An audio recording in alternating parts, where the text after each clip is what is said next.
ഡാരി ഞാനൊന്ന് ഇടപെടുകയാണ്. ഇപ്പോൾ സംവിധായകൻ ആഷിഖ് അബു ടെലിഫോൺ ലൈനിൽ ചേരുകയാണ്. ശ്രീ ആഷിഖ് അബു, ഇതുവരെ ഒരു പ്രതികരണം ഉണ്ടായിട്ടില്ലല്ലോ സിനിമാ സംഘടനകളുടെ ഭാഗത്ത് നിന്ന് ഹേമ കമ്മിറ്റി റിപ്പോർട്ട് പുറത്തു വന്നതിന് ശേഷം. ഇങ്ങനെയാണോ ചെയ്യേണ്ടത് സിനിമാ സംഘടനകൾ? എനിക്ക് എന്റെ സംഘടനയെ പറ്റി പറയാനുള്ളൂ. അത് ഫെഫ്ക എന്ന് പറയുന്ന തൊഴിലാളി സംഘടനയാണ്. ഞാൻ അവരുടെ പ്രതിനിധിയെ വിളിച്ച് ഈ കാര്യങ്ങൾ ചോദിച്ചപ്പോൾ സർക്കാർ എന്ത് പറയുന്നു അത് ആ സംഘടന അനുസരിക്കും എന്നാണ് മറുപടി കിട്ടിയത്. ഞാൻ അമ്മ എന്ന സംഘടനയുടെ അംഗമല്ല.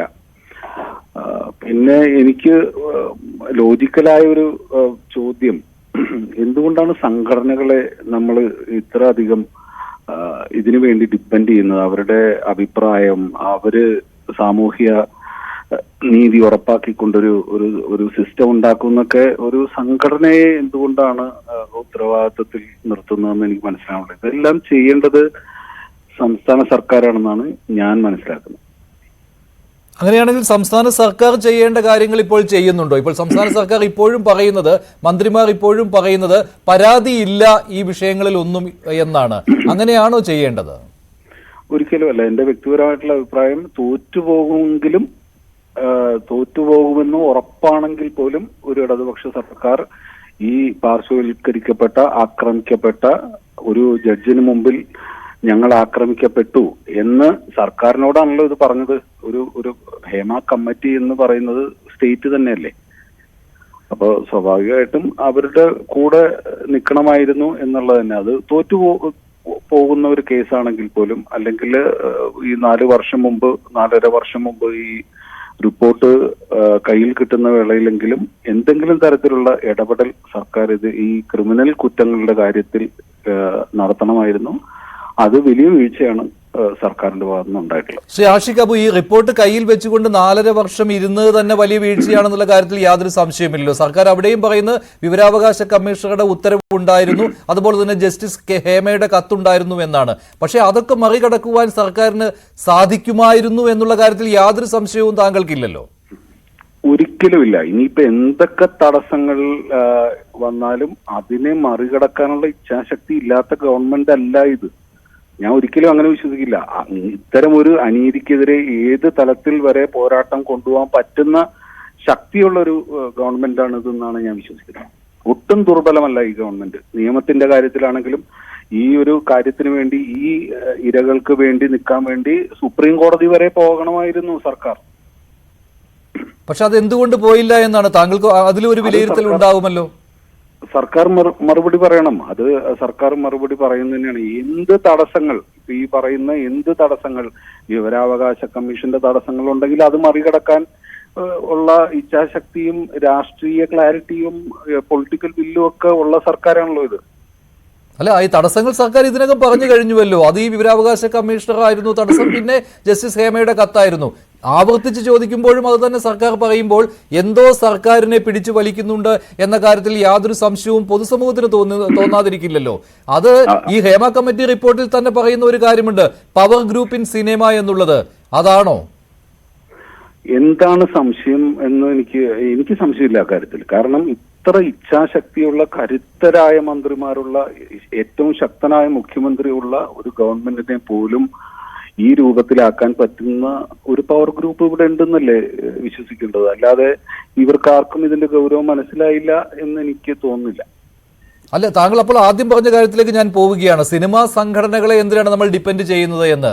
ആ സിനിമാ സംഘടനകൾ എന്ന് പറയുന്നവരിലും ഈ പവർ ഗ്രൂപ്പ് ഉണ്ടല്ലോ. ഉണ്ട്. സിനിമാ സംഘടനകളിലൂടെ പ്രവർത്തിക്കുന്നത് അംഗങ്ങളുടെ ബെനിഫിറ്റിന് വേണ്ടിയാണല്ലോ. അല്ലാതെ ഇവിടെ നീതി നടക്കുന്നുണ്ടോ, അല്ലെങ്കിൽ ബാക്കിയുള്ള കാര്യങ്ങളുടെ ഉത്തരവാദിത്തങ്ങൾ ഈ ജനാധിപത്യ സ്വഭാവം പൂർണ്ണമായിട്ടില്ലാത്ത സംഘടനകളെ എന്തുകൊണ്ടാണ് സർക്കാർ ഏൽപ്പിക്കുന്നത്? അത് അപകടകരമല്ലേ? അപ്പോൾ ഈ കോൺക്ലേവ് കൊണ്ട് എന്താ അർത്ഥം? കോൺക്ലേവ് വിളിക്കുമ്പോഴും ഈ സംഘടനകളെയല്ലേ വിളിക്കുന്നത് സർക്കാർ? എനിക്ക് കോൺക്ലേവിന്റെ അജണ്ട എന്താണെന്ന് അറിയില്ല. ഇതുവരെ അത് പറഞ്ഞിട്ടില്ല എന്ന് തോന്നുന്നു. പക്ഷെ ഒരു സിനിമാ നയം രൂപീകരിക്കുന്നതിന് വേണ്ടിയിട്ട് എല്ലാവരെയും വിളിച്ചു കൂട്ടുന്നു എന്നാണ് മന്ത്രിയുടെ സ്റ്റേറ്റ്മെന്റിൽ നിന്ന് ഞാൻ മനസ്സിലാക്കുന്നത് വ്യക്തിപരമായിട്ട്.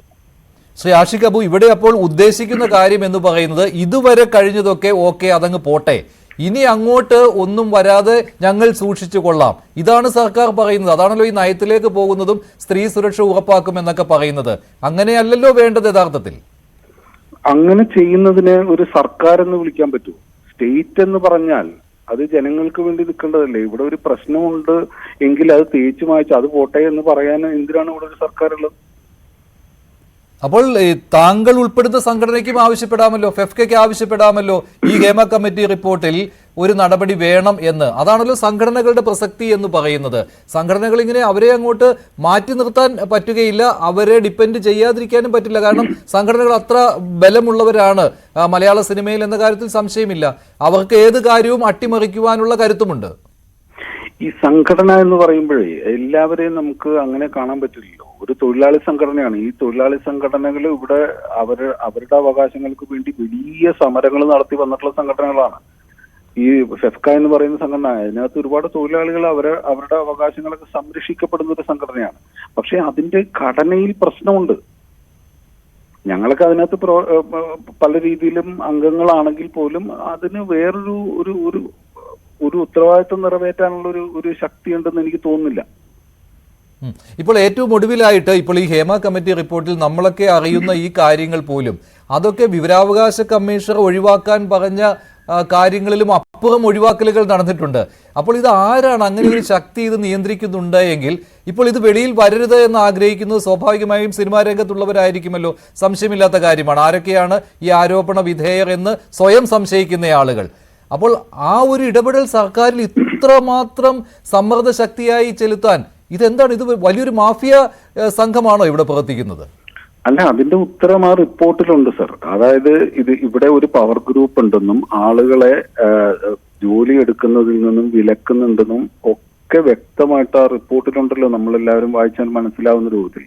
അതിനേക്കാളൊക്കെ കടന്ന് ഇതുപോലെ ഒരു ഫയർ ബ്രാൻഡ് സംസ്ഥാന സർക്കാരിനെ നിയന്ത്രണത്തിൽ നിർത്താനുള്ള ശക്തി ഉണ്ട് എന്നല്ലേ നമ്മൾ ഇതെല്ലാത്തിൽ നിന്നും മനസ്സിലാക്കുന്നത്. ഇത് ആരാണ് എന്ന് എനിക്ക് വ്യക്തിപരമായിട്ട് ഒരാളുടെ പേര് പറയാൻ പറ്റില്ല.